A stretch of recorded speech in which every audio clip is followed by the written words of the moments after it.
down the hammer and pick up the pencil. You're about to listen to the Savvy Radio Show. Learn from real-life real estate investors, experience revealed with the Savvy Landlord as your host. Oh, ladies and gentlemen, boys and girls, you tuned in to what? The Savvy Radio Show. My name is Stephen VanCauwenbergh, and I'm honored that you actually tuned in today because today's going to be a great episode. I mean, I think it could be a life change for some of you guys. This individual I'm about to bring on, I think he's died more than once and has resurrected in many forms or fashion. So if like you can have reincarnation, this guy can reincarnation. If he wanted to be a turtle, this dude could be a turtle, but he seems to be a hare and a rabbit. And let me just tell you this weird thing. So I was driving on I-44 and I see this giant billboard and it says Dan buys houses or Dan the Man buys houses. And I was like, I know that works because I used to buy billboards. And I'm like, man, I need to reach out to this dude one day and just talk to him. First, he's probably getting deals and he needs to sell them, or he's a savvy entrepreneur that I want to get to know. Because someone who ponies up and doesn't eat to buy billboards, because that's what it takes to be a real entrepreneur. There's some times when you're broke and you have no money and you got children, you got to make a choice. And I mean, it's not like you don't have a maybe. No, you have to get up at 3 a.m. and grind it out.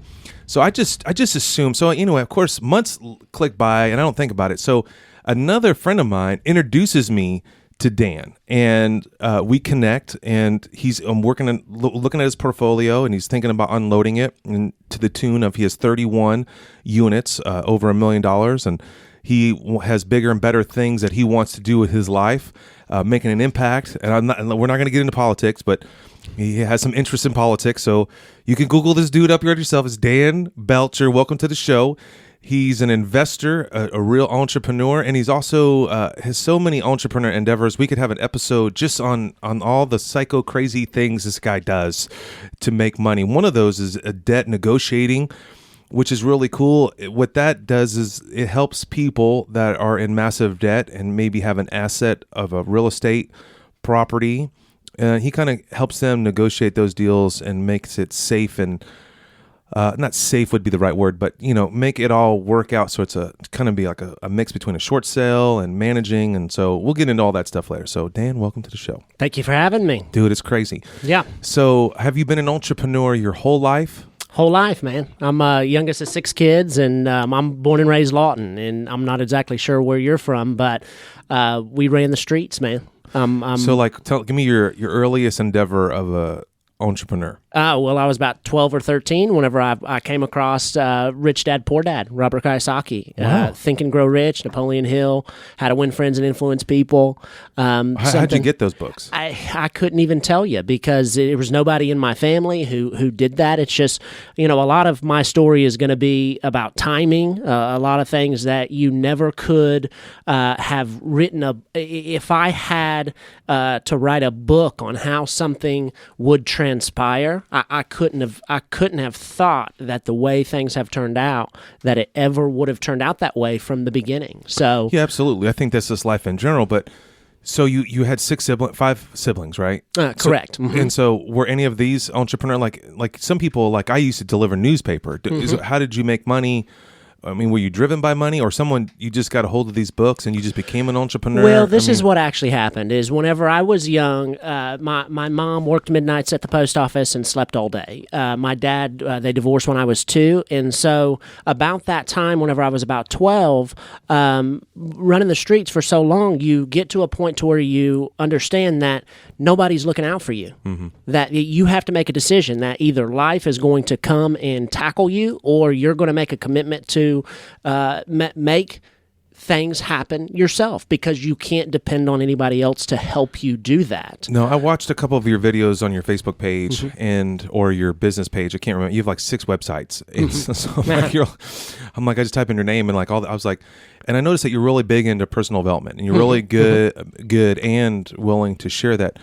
What inspired you for personal development? Is that 12-year-old age where those books came in, or Well, I mean, this is the thing, is that from an early age, I garnered a desire to really see other people do well. And that's something that, as you progress into, especially real estate, that a lot of times whenever people, they become successful, now all of a sudden they're like a hoarder of the information. They're a hoarder of the knowledge. And, I saw how much satisfaction I got from being able to accomplish my own goals, sitting there laying in bed, watching the fan just spin, and just having this satisfaction of knowing that I own this house, that I'm 18 years old, that this is what I've been able to accomplish. And so as I started to progress and to learn and to garner that knowledge, I also saw how much satisfaction that I got from being able to show other people how to do what I've done without having to go through the trenches to do it. Okay. So walk us through your how you got into real estate. So you said 18 years old was the first time that you got a property? That was whenever I got my real estate license. So you've been a realtor this whole time? Correct. Yeah, I was born and raised in Lawton. Like I said, I graduated Eisenhower, and I actually got a half scholarship to a university down there. And there was this one woman, and her name was Pam Marion. And this is funny because you brought up the billboard. She used to have this caricature, and she was a Korean woman, and it had this big head on this billboard. And so I was sitting there, and I used to be a big partier, big drinker, and so I was halfway hungover in class. It was an early class, about 7:15, and I just sat there, and I said, why am I going to school to learn how to make money when I can just go make money? And I remember Pam Marion, like, if this woman can do it, I can do it. So she was your first inspiration. That's it. And so I went and got my real estate license and sold 2 houses my first month. And it happened to be a husband and wife team that was at a different real estate company. This was at a place called Parks Jones. And RE/MAX down there has 50% of the market share, which I didn't know. So 1 out of every 2 houses in that market go through this building. Well, the husband and wife, I sold one of her listings, and I sold a buyer to one of his listings. So he calls me one day and he says, who the hell are you? And I said, bro, I'm just a man trying to make a mark. And so they recruited me over. And the beauty of it is that I was able to absorb a wealth of knowledge. They were not young people. They had 55 years of combined cumulative real estate experience under their belt, and so I was just like a sponge. And I remember one time he was a big talker, and of course I'm a big talker, but he was a big talker, and he said, hey, if I'm ever talking too much, just tell me to shut up. And I said, Jim, this is the deal, bro. Anything you have to say, I'm a sponge. I want to know. And so after about a year and a half of mentoring under them, I started my own office in that RE/MAX building and went from there. Okay. So you started as a realtor at 18, and that's all you've been doing is real estate since then? Correct. Except for and so your entrepreneur endeavors are through real estate as well? Correct. Well, a variation of. So I've got a lawn and landscape company, a construction company. I've got a storage unit building out off of 149th and Harrowalla. I know you're nationwide, so they don't really know what that is locally. But also had a gym that I've currently had a transition on. But I like to keep my hands in a lot of different pies. Okay, so when did you get your first rental property? Probably the first house I bought, and it was actually a flip, I was probably 22. Okay. Ish. That was down in Lawton. So walk us through that deal. Well, whenever I was a realtor back then, I connected with a guy who actually flipped a lot of houses down in Lawton. And essentially the way that I've been able to advance, because I don't come from money. So my specific objective is to take other people's money, treat their money better than I treat my money, and then we both get paid. Yeah. So that was how that actually transitioned. Was I actually got the mortgage in my name. I had a contact with a bank down there. He actually did all of the rehab work because I wasn't in a position. He was the actual contractor. And then we split the profits whenever it sold. Wow. So you already got partnerships of investors. So how did you get to Oklahoma City? So how long did you live there in Lawton? And then When did things started rolling for you, and what was your next move? Well, I mean, that's the thing is that really didn't start happening until I was about 27. Okay. So whenever I first started down in Lawton, 18, 19, 20 years old, I'm making $65,000, $75,000, $85,000 a year tax free. Nobody's doing that. By being a realtor? Correct. Selling houses. Exactly right. Well, how is it tax free? Well, at the time, and this is actually part of the way that, I made too much money too fast. So whenever you're just starting out, I mean, you can write everything off. Sure. And that actually... Plus, we were younger, too. Right. So that's the thing is that until I was about 29, I didn't really start to button up, as far as finances, as far as understanding that just because you don't pay taxes on it now, well, now that you've got 2 years of no income, well, you go to a banker and the banker says, you don't make any money. I can't lend you any money. Mm-hmm. So then you got to take a hit the next 2 years by not writing anything off, and then now you owe the IRS a third of what it is. Yeah. So all of this is a transition that, as someone who didn't have an example of, hey, how do you do this? I've had to go through the school of hard knocks. Okay, go ahead. Let's talk about that. So there's a good point in there that you just glazed over, where a lot of investors don't want to make a profit because they don't want to pay taxes. Mm-hmm. And so they skirt that with expenses and so on. But then they bellyache that they can't get loans because you don't make money. Mm-hmm. What was that defining moment for you? How'd you figure that out? Was it just a conscious decision? Did a banker walk you through that? Correct. Exactly right. So tell us about, because I think that's a big point. A lot of people don't understand, like, yeah, you can go through life not paying taxes as little as possible, but you can't go bigger. Correct. And that's where the balance comes of how much do you leverage, how much do you have in reserves, how much. So this is what happened is so just to circle back to actually getting to this point. So I made too much money too fast whenever I was about 20, 21, 22, and lost that down in Lawton. That's whenever I moved up to Oklahoma City. Okay. So then I actually partnered with a guy, started back in real estate because I now had the experience. This guy had the money. And then that business relationship was not a good one. And so I lost it again about 23, 24, 25. So then about... And you have no guidance. You're all by yourself, a 23-year-old man trying to figure it out. And so I'm like a bull in a china closet, just kind of breaking dishes and just bouncing things off the wall just to see what sticks.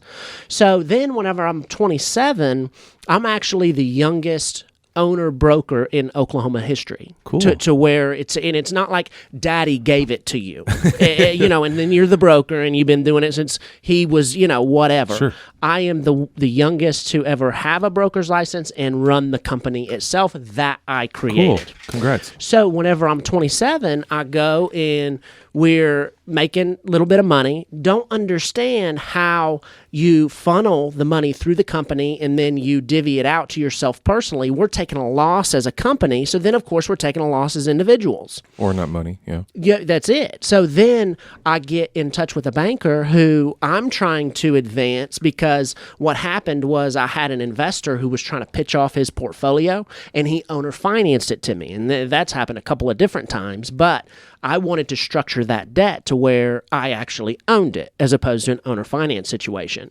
Well, then I go to the banker and he says, bro, I can't do anything for you. And not only can I not do anything for you, I can't do anything for you for 2 years plus, because now you have to show income. So you were forced. That reminds me of a time that happened to me too, where the bank was like, you can't have these bad financials anymore. You got to step up your game, or I can't loan you any money. That was when I tried to apply for a loan for a commercial property, and they were like, no. They wrote the loan, but I had to really dial in on my financials because it was all hodgepodge. Right. So the same scenario with you, like, hey, if you want to take down this portfolio, you're going to have to do these key things. Correct. And he gave me a list of 10 things, and in about 24 months, I had 7 of them done. And so he restructured that debt to me. Okay. So then you had to learn relationships with banks. So then what happened? So, how did we get to the billboard, or how did you get to your entrepreneur endeavor of this debt negotiation thing? How'd that come into play. So right now you're in Oklahoma City, you're around 28, 29, still young, still trying to figure it out, taking down some portfolios, owner finance. And these are individuals or other investors that how'd you come across them, and how'd you strike up owner finance to them? And how'd you come up with that idea? On the owner finance or the debt negotiation? We'll get to the debt in a minute. Okay. So like you moved to Oklahoma City, you're building relationships because you're a realtor with investors. Correct. There you go. Okay, and then you're building relationships with these individuals, and who's the one that suggested the creative finance? Well, the guy who I actually was selling houses to, he had his third baby, and then he said, hey, I got to get out of this gig. I can't manage these properties. And so that was the first time that I actually recognized that I'm in a perfect position to be able to start accumulating property. So essentially what we did was we took over all of the debt obligation as well as the responsibility of maintenance and repairs and collecting and whatever. Also known as subject to existing mortgage. That's it. Exactly right. So they had the mortgages in place. You just basically took over the LLC of sorts. Correct. The responsibility of those houses. Exactly right. So did you have to do like a legal thing by rewriting the LLC? Well, it was essentially a contract for deed. I mean, that's what happened. Over the whole portfolio? Over the whole portfolio. We just said, hey, we're going to take responsibility, and then once they're paid off, however that is, then we'll release title. So we ended up actually kind of liquidating most of those individually as flips, and then about 2.5 years later, I was able to get about 10 of them sold as some Section 8 stuff to some guys in town who pretty well like that kind of stuff. So at this time, so you're still getting on to 30, and were you at the highlight of what you were doing? Were you happy with this lifestyle? Not yet. So happy, is a relative term. Obviously, I've always been happy,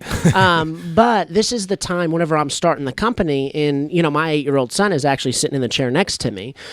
So when I start the company, that's whenever he was actually born. Well, about 3 years into it, even after that owner finance portfolio, I mean that wasn't like a home run. You weren't making thousands of dollars overnight. I just made the money back. I think we ended up making $85,000 total, and we had put that in it to be able to get it. So essentially that portfolio, that's it. So it was actually the first time that I saw that with these mortgages, yes, you might not be taking out immediately, but every time the mortgage gets paid, now you've built equity interest. So these portfolios are actually like a bank account. So even if I break even on the $85,000 that I put in over 2 years, well, when I liquidate, I get my $85,000 back. Right. So that was the first time that I saw the ability to utilize portfolios that way. But back to your question of happiness and things like that. So Preston was just now, he's probably 3-4 years old, and I'm grinding. I mean, I'm investing. I'm also selling houses. I'm also broker of the company. So I'm working 16, 18-hour days, 6-7 days a week. And I remember he came to me and he said, Dad, you're always on the phone. And I remember we sat down and I said, son, this is the way it goes. I have to sacrifice time with you now so that I don't have to sacrifice time with you later on. So I don't have to do this forever. And so what's crazy is fast forward about 2 years ago, I actually quit answering the phone. All my stuff forwards to the office. The girls take care of it. If it's something that they can't handle, they send me a text. I respond to it whenever I respond to it. Well, then Preston, he realizes and he says, Dad, man, it's so nice. You're not on the phone. You're so much more available. And I sat him back down again and I said, you remember when we talked about that? And the beauty of that, Stephen, is that you can't read that in a book. You can't show that in real life terms to say, this is what it takes. Hard work pays off. And regardless of if you see the silver lining at the time, you do what you think is right and you do as much as you possibly can for as long as you have to, and they can't take it from you. So, I mean, have you had any regrets thus far, like as a realtor or in your business decisions, like buying that portfolio, or would you have bought more portfolios, or would you have leveraged your license more? I mean, do you have any things that you wish you would have gone back and done? Like now you're working 16-hour days. I mean, what comes to my mind, there's a lot of flooding questions of me being a dad as well. And so my parents breaking up at 2. What, I mean, have you lived so far? I mean, how old are you now? 35. You're only 35, and the way you talk is like way seasoned. Man, you're so young. Plenty of time, and you say that, plenty of time, and then not back to the regrets. Are there any regrets? No, and the reason that I say that is because I grew up without a father, and so in the midst of all of the trials and the turmoil and the time with work, Preston was always with me. And this is the one thing that, if your listeners, if they have kids, a lot of times, especially in an entrepreneurial type situation, they try to shield their children from what it is that's happening because you're always going to go through good times. You're always going to go through bad times. But the conversations that you have with your children, being open and honest and saying, you know what, life is not always easy, but the one thing you can always count on is that anything you're going through, anything I'm going through, we're going to go through it together. Cool. Awesome. So during this transitional period, you took your phone and threw it out the window basically and really focused on what'd you do with your time from there? And just to circle back to that, if there's one thing that I would advocate to somebody who's on the brink of going to that next level, stop answering your phone. You have to because what I did is I actually went and I timed the amount of time that it took me to answer the phone in a greeting and go in a closing, right? Hey, good to see you. How you doing? Oh, I'm wasting 17 minutes a day just in introductions and closing and greetings.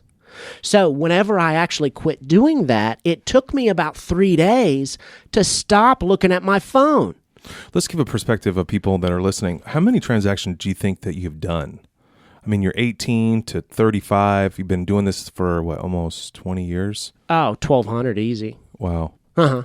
So, in my so actual... you dialed in on exactly... Oh, bro, I was selling 100 houses a year by myself. You can't just... Yeah, I think that way. I think the way, I monetize, I measure my time exactly how long. I don't answer the phone either. So, I only key people have my phone number. Right. So, not that they're not important. It's just, I'll answer it at a certain time. Send me an email and I'll schedule a time because it's important to me. Everyone's important, but, what I think when people interrupt you or call you, they're being insensitive to what you're needing to get done because you're interrupting what you're doing. Not only that it took you 17 minutes for the closings and all that stuff, but just to get dialed back into what you're trying to get accomplished. Correct, because it was an interruption. Right. So exactly right. So you got another 10 or 15 minutes just to get refocused. Now you have to go to the bathroom. Now you have to go get something to eat. Now you have to go do this. Now we've got 2 hours of the day and you're just where did it away. go? Exactly right. Okay, so now we're into this. You made a conscious decision that family is way more important than your game of real estate, and your real estate's picking back up. So let's go into we're going to go into this net debt negotiation company, or I really want to know what was your decisions behind putting a billboard up, because that's been a fascinating thing. I've been watching that for a long time. I studied I buy ugly houses. Another local company that used to dominate used to spend $10,000 to $20,000 a year in billboards a month. And I've been waiting for the opportunity to do that. And then boom, I see your face on there. Dan the Man buys houses. And I was like, did it work? Well, what's funny, this is Dan the Man. Just for in Oklahoma, you have to register or trademark with the Real Estate Commission any subname or alias or whatever. So Dan the Man, nobody else in the state can use it. Okay. As far as real estate's concerned. Okay, cool. Or else I file an injunction on them and say, hey, you can't do that. But so Dan the Man, this is what I realized a long time ago, and especially in the real estate game. And of course, I've had multiple agents. You're only 35, buddy. You said a long time ago. That's just the way you threw me off. Bro, 17 years. Half my life has been in real estate. So, that's fascinating, but you talk like you're 45, like my age. Yeah. A long time ago, that's not... it's fascinating. Well, I've been through a lot, and the ups and downs, and that's the beauty of what it is that we're going to discuss, even in the interview further, is the focus. What is it that you're focusing on when you're going through the trials, when you have the good times, when you have the... I go back to, you ever see that movie Blow with Johnny Depp? A long time ago. Okay, well, at the beginning, he's a kid, and his father is going bankrupt, and his mother's really materialistic and whatever. They go to the bank, and the father sets him down, and he says, "Son, money isn't real. Whenever you're flush, it's never as good as it seems. When you go bust, you never think you're going to be on top again. Money doesn't matter. Life goes on. Money doesn't matter. It just seems like it does. It's a tool. That's it. And so what the unfortunate thing that a lot of people don't recognize is that the things that they're worrying about, they have no control over anyway. So 99% of what happens to you is absolutely out of your control. The only 1% is what? How you respond to it. That's right. Come on. So, I mean, that's the thing, is that what are we focused on in the interim time? And there's another phrase I like to use, worrying's like a rocking chair. Gives you something to do, but it doesn't get you anywhere. All right, so let's get into the billboard. Yes, sorry. But No, that's good. I digress. No, I don't think it's digress. I think that you have a passion to help people, and I think your motives are genuine of trying to, from the sacrifices that you've made and the pain that you've gone through, and we haven't even talked about any of those. It just bubbles out of you to not make the mistakes. You're just trying to hedge forward for people. I mean, well, and that was people. What you just covered in 30 seconds was epic. In the reality that people worry and fear. I mean, people that I coach all around the country, they're worried about something that didn't happen, a phone call, or I used to, get a letter from an attorney, and it would ruin my day. And right. I thought, maybe I even had a bowel movement because of it. Right. And I realized it was just a scare tactic. Exactly. It was all frivolous in the first place. But I remember receiving those letters. And after I got 4 or 5 of those letters, it really doesn't matter. Well, then that's it. It's like I get sued all the time. Then I just wait. I just wait to get filed on. Right. A letter from an attorney is nothing. Right. I mean, but the thing is, it's like you say it so beautifully that, there's more. I think the thing that we need to just society is that we're just driven by fear, and that fear is not even a reality. Right. It's not even real. It's just self-deprivation. What's the could have been? It's the could have been. It's the what ifs. It's the and that's not where you're focusing your good energy. And so if I'm sitting here and 50% of my brain power is being activated on something that may or may not even happen, then what am I relinquishing on things that I actually have control over? So we're not even talking about what you do or don't control. We're talking about the time, energy, and effort and brain power that you are wasting. And now we go back to the phone, the 17 minutes of wasted time. But that's not even the point, because whenever I utilize brain power in business that I am wasting, then that bleeds over into my son. That bleeds over into my family. So all of this is interconnected to where I am reserving my most effective energy to be utilized on things that I actually can do something about. Okay. I get it. All right. You're going, we're going to hire you you're like Tony Robbins over here. So let's get into this. What made you do the billboards? Like, how'd that happen? Back to that. Okay. Yeah. So the real estate, the beauty of real estate, and this is the thought process that I've always had, that phone can ring and it can be a $15,000 deal. Okay. It can be a $3,000 deal. It can be, in a lot of times, especially with the cyclical nature of real estate, the agents, they'll say, I can't make ends meet. I can't. And I said, this is the deal. Is there any better place that you could be sitting where the possibility of that problem being solved is any better? Because we've got inventory, we've got an $850,000 listing, we got a $50,000 listing. Somebody can call you right now and say, hey, I got cash money, boom, I want to close in 10 days. And that problem is solved. Okay. So whenever you're talking about the investment on billboards and yard signs and street signs and things like that, it just takes one call. And the beauty of those billboards is they actually weren't that expensive, because what I did was I actually had a floating billboard where they can actually move it. They give you some choices. So I reached out to the rep one time and I said, hey, what does a floating billboard cost? I thought it was going to be one of the little binky ones. She calls back and says they're $500. Okay. I said, well, hell, sign me up for 2, put me down for 3 months, and you guys move it wherever you want. What do I care? So 3 G's. Yeah. Uh-huh. And then what did it yield? This is the thing, is that to be able to put a pinpoint, probably about 7 calls. But this is the thing, Stephen, is that, and you'll understand this, and a lot of times people think that, hey, I'm going to throw a billboard up and boom, it's just going to all of a sudden start ringing. That's not the case. You need a tripod. You have to hit people 3 times for anything to be effective. So if you're not in a position to where you can do it via internet, billboard, yard signs, you can't just do one. You're wasting your money. So if you want to actually have an effective campaign, scale it down on 3 different targeting modes, because you're not going to put all your money on a billboard and then boom, it all of a sudden. They have to be hit in the face 3 times. So now they see the billboard, then boom, they go online, and then they see you, and then boom, they see your phone book ad. Or then they say, phone book ads is the other thing that I have done multiple times.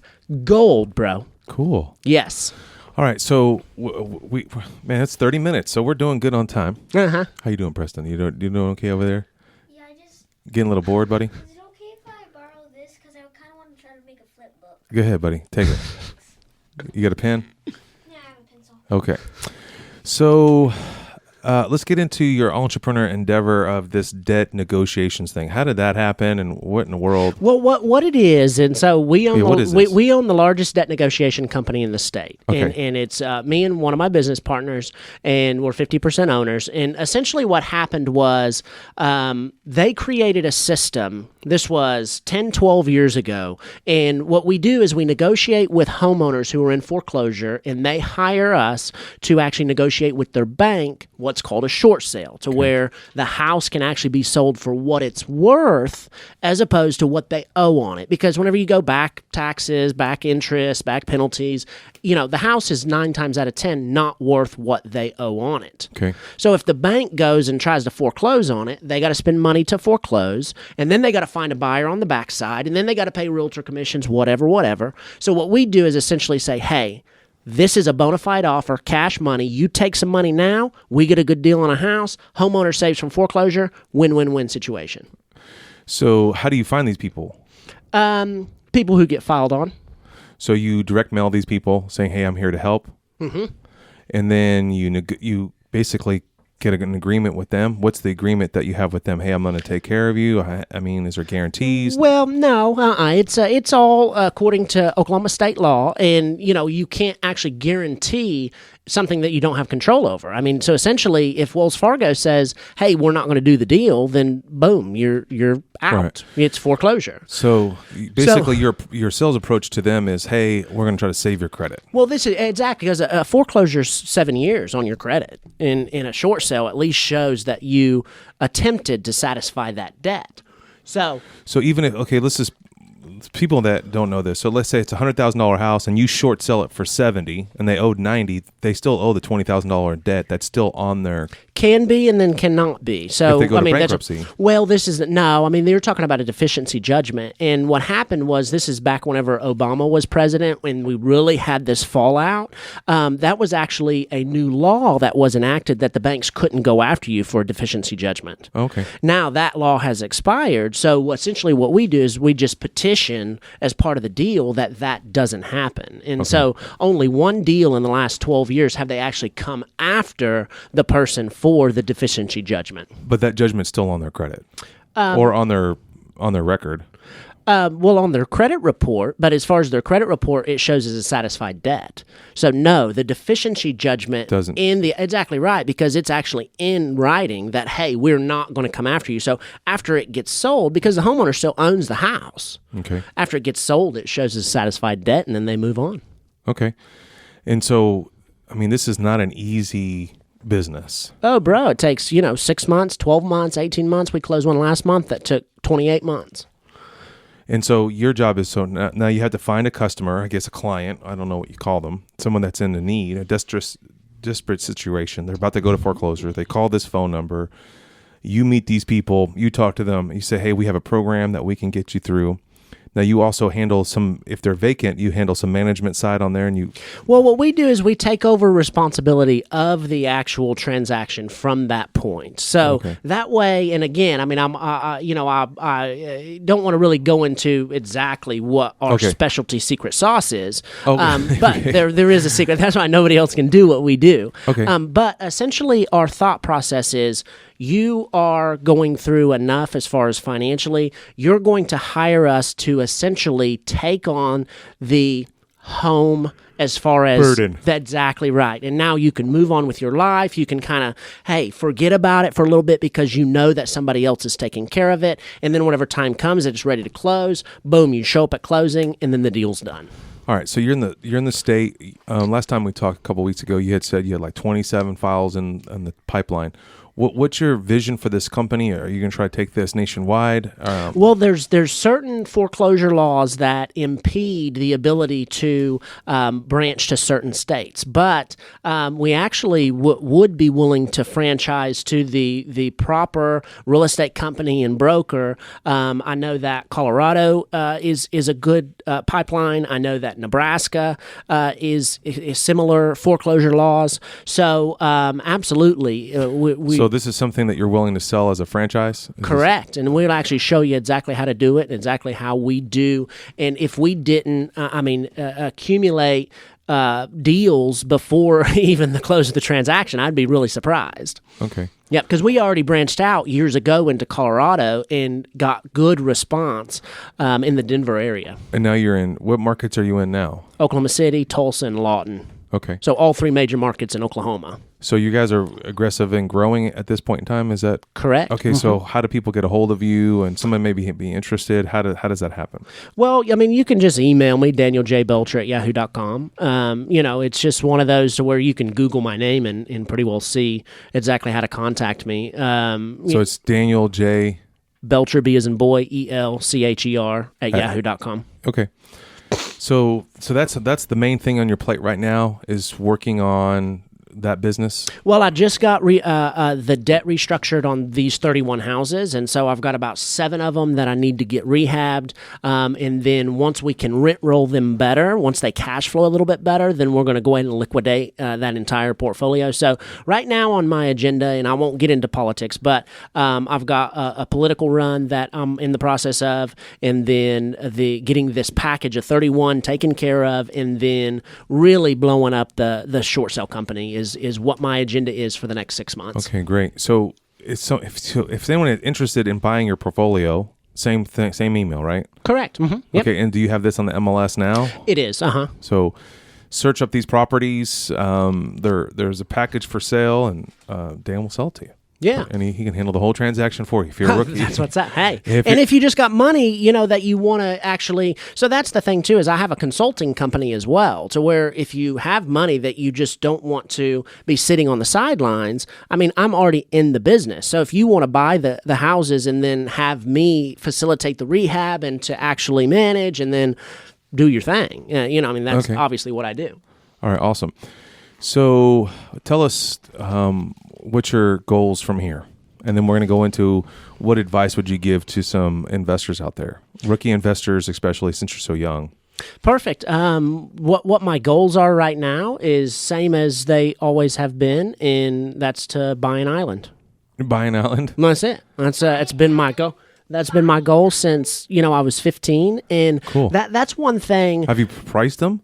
Yeah, about you can get a little binky one for about $1 million. You're going to have to about 12 million, 12, 15 million. You can get you one that be one house. It ain't going to be no Galapagos, whatever. But I mean, that's the thing is, cool. Is you want to have goals that other people look at you and they say, huh, what'd you just say? Yeah. Until you sit in front of someone like Steven and then they say, man, I never thought of that, but that's awesome. Yeah, I mean, my goal was a beach house, and I got it. You know what I'm saying? So, and that's the one thing. That's the one thing that is going to be more along the lines of advice going forward. Is there's a difference between what your focus is and what your goals are, because cool. we always go back to the 99% of what we can't control, anyways. Our goal never changes. However, the focus that we are looking at to facilitate the accomplishment of that goal is never-ending changes, and is always in ways that you never will expect. So your ability to not only recognize the information that you're supposed to be gleaning from any particular situation, keeping your eyes open and not letting your brain be shut down by the fear, but the fear of uncertainty, because we're always gathering information, or we should be. Because right. Every situation is there to teach us something. And so your focus right now to having got your beach house or me going to get my island, it may look differently than it did last week. Sure. Or it may look differently than growing. It did. And you always are, but the ability to recognize that that's what's happening, because And again, I've gone through hard times, and whenever you're in the midst of the bottom of the valley, you say, okay, what am I allowing inside of my brain? What am I allowing to be the most prevalent thought? Okay. Is it fear? Is it uncertainty? Or is it a realization that now my focus needs to adjust because this particular avenue didn't take me to my ultimate objective? All right. So what you're saying for advice to help people is to really be aware of what's going on and what path that you're taking. And is it in line with what your goals are and what your beliefs are to obtaining that? Is that what you're saying? Like, and Correct. not be distracted by the shiny things that all entrepreneurs tend to be attracted to, and just stay focused and be aware of what you're doing. Well, in my shiny thing, I would say it's still a shiny thing, but what it is it's an actual tool. It's a tool that now is being added to your life tool belt. No, you are a very high-strong, peppy dude, right? Give me a Mountain Dew, and I'm like, yeah. Uh-huh. How do you sustain? How do you keep that rolling? Do you have friends that are like-minded? Are you a solo reader? Like what? Well, I'm a big meditator. I'm big meditation as far as the calming of the brain. But I'm also a very big proponent of being protective of my time. Just like you're saying, being protective of my time and also my brain power is understanding that whenever you are faced with a situation, it's almost like a hammer and a nail. You know, they say measure twice, cut once. So a lot of people, they're just going so fast, they're just boom, boom, boom, and they're just skidding the nail, and it's not going. They're using the same amount of energy. However, if they had got, that's it, and that nail's not getting any deeper. So my objective is to take what it is that is right in front of me and focus on that completely. You rear that hammer back far, far, far, so that you get it once, and then boom, you move on to the next. Okay. So it's an ability to segment your brain power and your energy structure to what it is you're focusing on. And that, again, goes on to, hey, this is what I have control over at this moment. 1% of anything. But I have absolute control over it. What is that? My ability to respond. You remind me of a scripture. It's in Philippians. It says, think on things that are real and true. I think that they haven't sued me yet, so I don't think about it. You know, I only focus on what I can deal with, what my capacity can be. Right. Right. If I can make a letter, I'll make a letter. If I can't respond, if they don't respond, I can't respond. There's nothing I can do. I can only work on what I'm able to do at that time. And then I have to move on to work on the very best that I can work on. Well, that's it. And you set it down. And that's how you segment your business life from your personal life to your friend's life because you're a different person with each of these entities. Yeah, definitely. And you don't want to waste brain power on work whenever you're going to take that energy from your family. Man. Well, Dan, I'm definitely going to have to have you back on the show. Yes. It's been a very, just a great time to get to know you. And I hope that some of you folks out there that were inspired by Dan, I mean, there's a lot more to Dan than this is just a broad stroke of his gifts and talents. And we haven't dived into any of those really. But we're going to bring Dan back on the show, and we just appreciate your time. And you got it. And one other thing on Facebook, I mean, I've done some podcasts and some visuals as far as videos. Yeah, how do we find you on Facebook? Dan The Man TV. Dan The Man TV. That's it. All right. Yeah. So I appreciate you having me on, right, and good luck to everybody. All right. Bye-bye. What is the Savvy Boot Camp? Are you struggling to get to the next level as a business owner, as an investor? Do you want to multiply your income? Sign up for the Savvy Boot Camp, a strategic and supercharged one-night and one-day event designed to shortcut your learning process and propel you forward. Just value, no upsells, and an intimate setting to build relationships with like-minded investors. We will be covering how personality profiling can make you a millionaire, outsourcing and the nitty-gritty of maximizing your property management, scaling your business through systems and automation, technology hacks you should be using every day, and how to raise private money. Go to www.savvybootcamp.com now to register or to Thanks find for out. listening to the Savvy Radio Show. Glide online and listen to our other motivating episodes at savvyradioshow.com. Connect on Twitter at LandlordBook and always be buying assets.